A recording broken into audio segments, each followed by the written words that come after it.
The Challenger Deep is the deepest point of our planet. 6.8 miles below the ground we walk on, and nearly completely desolate. A true marvel of the Earth, and a miraculous piece of geography. Up until recently, most scientists believed that the Challenger Deep was the deepest point of our Earth. Keyword recently. I work for the NOAA, or National Oceanic and Atmospheric Administration, as a submersible pilot. I've been on countless dives, and seen countless things. It is an amazing job, one that I can't imagine ever not taking. If there is one place to appreciate nature, and life as we know it, it's the ocean. Yet, the vastness of the ocean is a horrifying concept. We are slow in the water, and in the parts of the ocean where you can't see anything below you, it is hard to shake the thought of some massive marine predator snatching you up in its jaws. Despite this, our research knows no bounds, and around a month ago, my team made a massive discovery. A shift in the tectonic plates showed us that, in the cracks of the Challenger Deep, there was something below it, an entirely unexplored and unknown region of our world. The team was ecstatic, and negotiations for a press release were immediately brought to our supervisor. Unfortunately, he decided not to go ahead with the news just yet. According to him, after talks with the heads of the NOAA, they wanted us to go on an expedition to see what was there, and then showcase our findings to the world. I wasn't pleased with this, but I knew that it would make a better headline in the news if we actually found stuff down there. As one of the most experienced submersible pilots, I was chosen to head the mission. It would be a solo mission, one that, in my supervisor's words, would change the way we saw the ocean forever. So, after a ton of preparations and warnings and papers, my submersible was hovering over the water, my legs pointed directly at the opening to this new deeper subsection of Earth's crust. My submersible, named Apollo by me, was reinforced heavily, with intense fortifications and the best titanium money could buy. She was a beautiful thing, one that I could never see myself as worthy of piloting. Yet, with one swift motion, I was dropped into sea. I won't bore you with the details of the descent, as nothing out of the ordinary occurred. I saw numerous creatures, critters, and otherwise, but nothing there was something I hadn't seen before. Aside from a sperm whale swimming above me that made me nearly shit myself. After roughly 3 hours, I had finally hit the Challenger Deep. Admittedly, I was a little scared. Despite my numerous adventures into the bowels of deep blue, I had never actually been here at the bottom. It was empty. Not a speck of life besides maybe some bacteria. If loneliness could have a textbook definition, it would be this. Dark, cold, and desolate. The fact anything could live down here whatsoever was unbelievable. Move forward. My intercom sprung to life, jolting me out of my complete awe. I had completely forgotten why I was here, trapped in the sheer complexity of the nothingness of this place. I complied, moving Apollo upwards a bit. And that's when I saw it. A massive gash in the seafloor, stretching for what could have been miles. It was wide, too, almost the entire width of a school bus. This wasn't what was shown in our scannings, with the gap being smaller and less wide. Whatever we had seen before, it had expanded. I reported this to my supervisor, who shared the same mild perturbance that I did. Maybe another shift occurred here recently, maybe. His lackluster answer to my report did not inspire confidence, but I had to keep going. I'm about to enter the opening. I said, with a very obvious amount of uncertainty in my voice. Go ahead. Good luck, man. My supervisor responded. And with that, I entered the new deepest point of our Earth.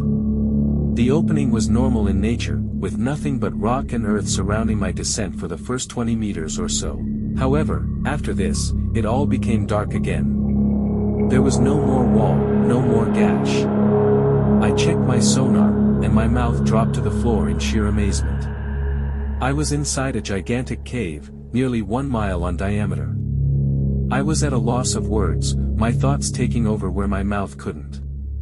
My mind began to race, with intense ideas and fears and terrors unveiling themselves. What could be down here? Is it dangerous? Will I die? Etc. I reported my findings to my supervisor, who was, just like me, completely starstruck. Are you sure that's what you see? My supervisor sputtered out, yes. This submarine had been equipped with all the latest technology, and one of those was a radar, just in case anything like a whale or other large creature happened to be approaching me. This radar never failed, but it hadn't sprung to life in hours due to the lack of anything big at this depth. Yet, it was suddenly firing off. I moved to look at it, and to my both amazement and terror, 5 large blips were moving towards me. I tried to keep myself together, desperately breathing in and out in a pathetic attempt to keep myself from hyperventilating. But it wasn't working. Nothing of this size should be down at this depth. My mind began to picture beasts, monsters, and ravenous creatures coming to rip me apart. In my nervous state, I hadn't realized my supervisor had been trying to talk to me. After nearly tripping over myself, I clumsily reopened the line. Why have you stopped? What is it? My supervisor sternly, yet curiously asked. There's 5 something moving towards me, sir. I have no idea what they are. I stammered out, my voice shaky and completely broken by the fear that gripped my throat. Wait, are you serious? How big are they? My supervisor asked. I checked the blips. They were 5 seconds from my position. They weren't massive, but they were still too big for this environment, a solid 7 to 9 feet in length. Roughly 8 feet. Just then, I felt a strong, hard, and intense hit come from the outside. Not like something was trying to break in, but rather like something had bumped into Apollo. I checked the 3D cameras, checking the side at which I felt the collision. I caught a glimpse of a tail, floating off into the darkness. It looked rigid and crustacean-like, shaped almost like an ace of spades. As I tried to make sense of it, another bump came from above. Whatever these things were, they were strong. Not strong enough to break through titanium, but strong enough to move the vessel a solid foot. I checked the cameras again, this time seeing a pair of legs. They looked like they came from some sort of insect, akin to the legs of a spider, but thicker and with barbs. Once again, it floated into the darkness. Once again, a hit came, this time targeting the pilot's chamber, scaring the piss out of me. I didn't need to check the cameras. The thing hit my window, and it didn't move from my view. I was completely stuck, entranced by what could only be described as a miracle of nature. A living fossil. Floating in front of me, locking its round, pure black eyes with me, practically hypnotizing me to admire its sheer beauty, was a massive, yellowish-tan prehistoric creature. A eurypterid, commonly known by paleontologists and biologists as a sea scorpion. I was dumbfounded. Sea scorpions had gone extinct over 250 million years ago when the Great Dying happened, otherwise known as the Permian extinction event.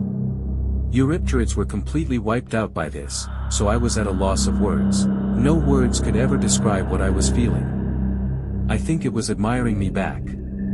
It surely hadn't seen humans before. It tilted its insect-eye head at me, wondering what I was. Suddenly, more of them came to the window, dumbfounded at what they were seeing. Baby sea scorpions sat atop what I assumed was their mothers, analyzing and internalizing what I was. I began taking photographs of the sea scorpions, and sent them to my supervisor. He beamed back to me on the intercom, as the cheers of my colleagues rang out in the background. This is an amazing find. Do you see anything else? Not right now, but I'll update you if I do. As I resigned from the intercom once again, the sea scorpions continued to look at me. They almost seemed to gawk at me, as I did the same to them. Suddenly, the all cleared, and a much larger, older-looking one got up to the glass. My submersible had arms, grabbers used to move away debris and rocks/minerals. It moved its shelled body to the arms, rubbing up against it, before lowering its head to show me a large parasite that had binded to it. I was confused as to what it was incentivizing, until finally I understood that it wanted me to remove the thing. The arms were not surgical, but fortunately, this parasite was big, meaning the arms could hopefully remove it. I knew it was risky, and if I accidentally killed it, I could be in massive trouble. However, somewhere deep within me, I knew it was desperate. So, as carefully as I could, I maneuvered the arms to reach the critter. It was very much like piloting a claw machine, with every movement a stressor on my psyche. Finally, I had a good grip on the parasite, with the other arm holding the elder sea scorpion's head steady, and with one good tug, it came right off. The sea scorpion jolted, shaking its head in what I could only assume was pain. Yet, once the pain subsided, it looked happy, spinning in place with an upbeat pattern. It got back up to the window, and with a happy, almost animal-like bunt against Apollo, it descended back into the depths, with the rest of its family unit following it. With that experience over, I descended further, my mind straight and my heart beating with just a little more pride. I reported the encounter with my staff, who, when shown photos, absolutely thrilled. Fortunately, my supervisor was happy with me, and green-lighted the further descent. The sonar continued to prove my suspicion, with the cave proving to be a worthwhile endeavor for the entire NOAA. Eventually, I reached the middle of the cave, when the radar came back to life. Something was approaching the ship again, something absolutely gigantic. It must have been at least 60 feet in length. Now, I was someone who generally despised people who promoted the idea of megalodon living in the trench. However, seeing the radar blip with a massive white, you can't blame me for being scared shitless of whatever was approaching. I had already seen a literal living fossil, and I wasn't against the idea of a massive monster being down here anymore. However, my fears were calmed as I realized how slow it was moving. Hell, it might as well have been sitting still. I entered the intercom again to my supervisor, who told me to move towards it. Despite my fears, curiosity got the best of me, and I moved towards the blip. In the darkness, I couldn't see a damn thing, so I began to brace myself for a collision, just in case. But I never reached it. Not before it let out a deep, loud, and inundating shockwave of noise. It sounded like a whale's call, but significantly louder and with more bass. My head wrung from the sound, my heart nearly exploding out of sheer terror and anxiety. Suddenly, the lights came face to face with the source of the noise. Thinking back on it now, humans really are tiny in comparison to some things.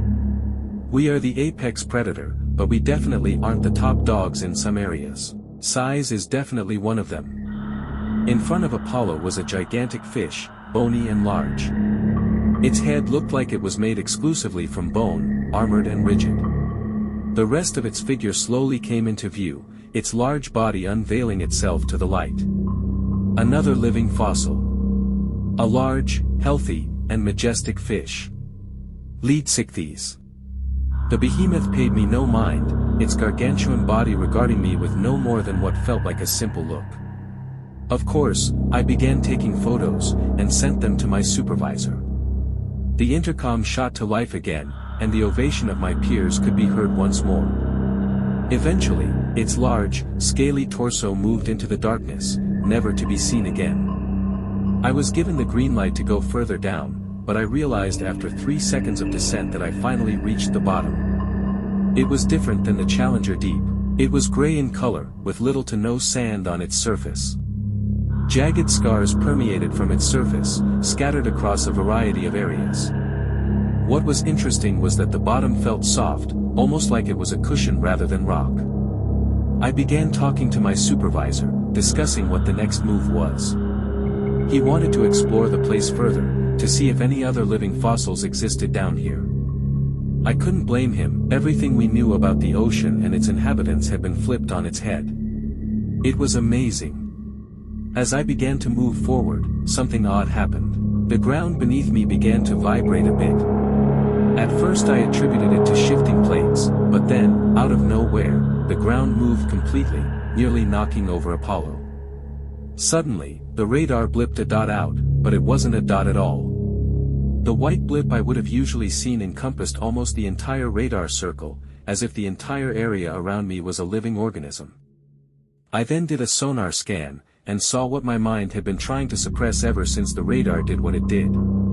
What could only be described as a leviathan was moving, and this movement was occurring right beneath me. What I had landed on wasn't ground. It was a living thing. And I had just woke it up. In my panic, I tried to turn on the intercom, but it wouldn't even go. The station I had been using to communicate with my team had been taken completely off the system. So, I did the only other thing left. Get the hell out. I began piloting the submersible out of Dodge, moving it as fast as it could go. Suddenly, Apollo stopped completely. Her engine was on, but she wouldn't budge. I checked the sonar, and I wasn't stuck on anything. It simply wouldn't budge. The intercom then came on, but my supervisor's voice was replaced by a loud, yellowing, and deep voice. No. Stay. I was completely frozen, my mind a jumble of fear, shock, and confusion. Was it Dot talking to me? I slowly shot the intercom back on. Who Dot are you? I stammered out, my voice a complete mess of sounds and obvious nervousness. The creature bellowed back, its voice calm, yet commanding. I am not a who. Even if I were, it does not matter. My mind began jumbling thoughts, many associated with how on earth this thing was speaking English, or for that matter, speaking at all. Why are you here? How did you find this place? I responded truthfully. I am a marine explorer. A shift in Earth's sea crust opened up a hole beyond what we thought was the deepest point of Earth. I was tasked with going in. I couldn't see it, and thank God I couldn't. It probably would have given me a heart attack. But I could tell it was thinking of what to say. Are you here to harm or to heal? I was scared to answer, but I had helped that sea scorpion earlier. I thought that, if what I believed was my life being on the line, telling this deep sea monster I had helped it would be useful. Earlier, I encountered some Eurypterids. He helped this elder one with a parasite. It intook my words, and responded back. Thank you. In the calming nature of its voice, I eased slightly, my mind gaining some clarity to ask it further questions. What is this place? I asked. The creature didn't respond for a while, but after what felt like eons, it finally spoke up. Many years ago, long before your species ever walked this planet, species of different eras managed to survive their respective calamities. The Eurypterids, as you call them, were not suited for their new world. So, I called upon them to descend to this cavern, instilling them with an increased strength and tolerance for the conditions here. As time passed, more water-dwelling creatures came, and they now reside here. I am the guardian of this place, my purpose solely to defend and protect the nature here. I was at a loss of words. This thing, whatever it was inherently some sort of underwater deity. I couldn't even begin to wrap my head around the concept before it spoke through the intercom again. You shouldn't be here. I snapped out of my thoughts, and upon hearing this, I became more confused than ever. I guess it could understand what I was thinking, because it fired up the intercom again. You and your congregation are benevolent. But the rest of your kind is not. They pillage, loot, and destroy the ecosystem above. Many recent underwater creatures have come here, and they speak of you and your species' mayhem. I will seal this hole again, and you are to never return here. Do not tell any of your kind of my existence, and leave with the knowledge you have now, but no more. I understood. It was right, unfortunately. I see. I muttered. The beast did not speak through the intercom this time, only making an incomprehensibly loud bellow that, if anywhere else, could have most likely took down a whole city through decibels alone. Before I began to comply and go ahead and ascend, one more question entered my mind. How did you end up here? The intercom stayed silent for the longest time, before it echoed to life for the last time of my journey. Some secrets are best left secrets. A part of me was slightly annoyed at this, but I understood. And so, I began my ascent. After resurfacing, my colleagues bombarded me with questions, demanding to know why I had basically gone off the grid. My supervisor was majorly pissed. But at the end of the day, none of it mattered. The next day, in the dead of night, I went back to my post on the station to see if the hole had closed, and sure enough, it did. I don't think I'll ever forget my experiences in the deep, and to be frank, who could? It was a jarring experience, and one that I think I'll never be able to truly comprehend. The media couldn't get it either, as the images of modern-day prehistoric monsters have swept through the internet like wildfire, with every site on the web talking about how interesting this truly is. If another crack forms, or Earth cuts open again and we find another one of these, however, I will not go back. For I still don't know what it was. And I don't want to find out.